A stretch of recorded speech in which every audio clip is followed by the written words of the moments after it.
partisan battles play out here in Washington, Judy Woodruff introduces us now to someone working to bridge America's divides by placing dignity at the heart of conversations between everyday citizens. It's part of her series, America at a Crossroads.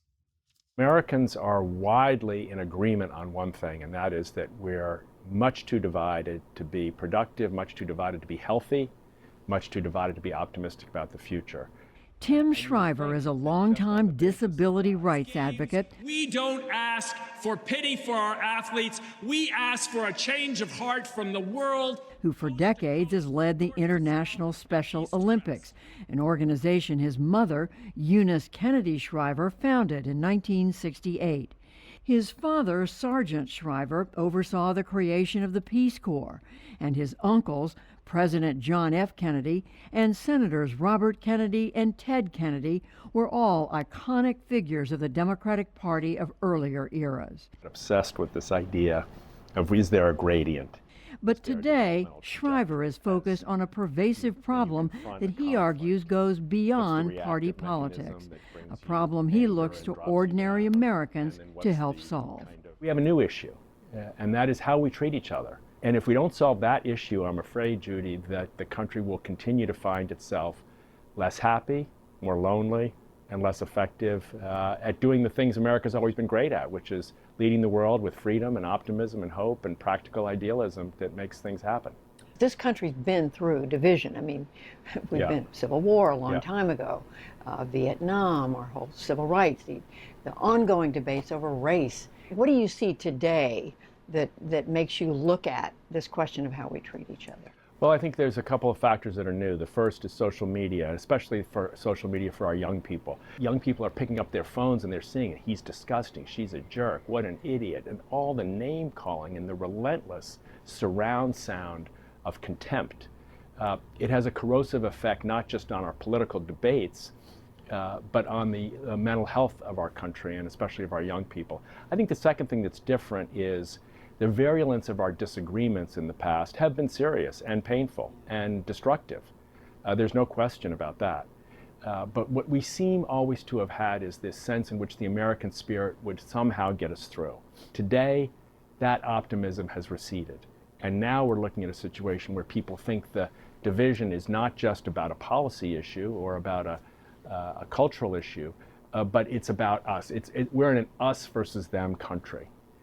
An us or them country. And that level of despair about our capacity to solve problems and heal is what leads to increases in violence, the risk of family division, mine included, that have been torn apart by this level of contempt, this surround sound of judgment and dehumanization. So we've had tough times in the past, but this is our time. In 2022, Shriver helped launch the Dignity Index, a method of evaluating language that on one end of the spectrum shows contempt for others and on the other affirms their value as a person. What is contempt? Contempt is othering. Contempt is you're too different. He's since been touring the country, sharing it with politicians, businesses, houses of worship, and schools, trying to create a culture of dignity that can eventually impact our national dialogue. At the bottom is a 1, which is, I treat you with such dehumanizing hatred that I think you should be killed even. And then you move gradually up the scale of less and less contempt. Maybe I just think you're morally evil. Maybe I think I'm just better than you. And then you get up and I think I want to listen to you. And then even higher, I want to explore where we agree and maybe even where we disagree. I want to be open to change. And at the highest levels of dignity, you see this in great leaders in our own country, no matter what. Even after horrific violence, I want you to know I will treat you with dignity. Who do you want to adopt the index? In the best of all worlds, I think we'd have political leaders who'd say, look, as we have a few who've said, I'm going to take a pledge and make sure my political speech is what they call 5 or up. And we now have schools that are teaching what they call 5 and up on the Dignity Index. In this school, we're asking when you disagree, whether it's on the playground or in the lunchroom or in the classroom, when you disagree, use 5 and up language. And 5th and 6th graders can learn this, so it's not complex. It just takes a little will. Can it have an impact, an effect, though, when the voices coming from Washington, D.C., which are in the news all day long, every day, on virtually every channel, every platform you can turn to, are mostly negative and contemptuous. Yeah. How do you make a difference when that's most of what people are seeing in the news?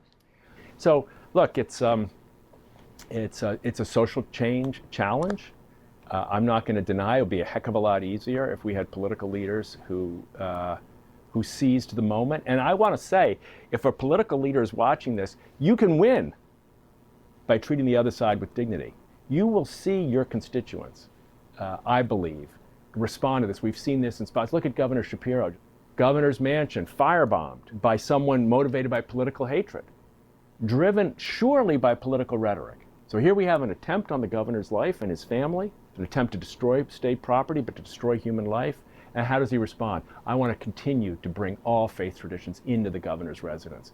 And Republicans rushing to join him in that statement of solidarity around these things. So, you know, when we see these things, we can't shrug them off and say, well, the real power comes from being hateful. The real power comes from treating people with dignity. So you're not just up against political leaders in Washington, you're up against an entire social media culture that feeds on and promotes ugly language, anonymous. So much of it anonymous. People can say anything they want. The uglier the better, the meaner the better. How do you even begin to stand up to that?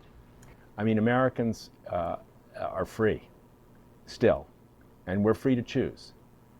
And no one's forcing anyone to use that kind of rhetoric. No one's forcing anyone to dehumanize anybody else. We got to make some choices.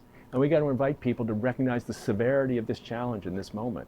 We don't have a country in 25 years if we stay on this path.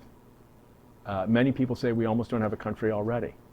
I'm not willing to stand by and not give it my best. And I know there are hundreds of millions of Americans who also would like the moment to be called into a different way of thinking about it. But it's going to be tough, and we're going to have to make change. You know, my uncle, President Kennedy, famously said, we're going to go to the moon not because it's easy, because it's hard. Because that goal will serve to organize and measure the best of our energies and skills. So yeah, this is going to be hard. But our country depends on it. I mean, look, what's the alternative? Let's just say I love my country and I just hate everybody in it. The best of the American spirit always says there's something new to be done here. There's something new to be done here. This is not acceptable. For the PBS NewsHour, I'm Judy Woodruff in Washington. Yeah.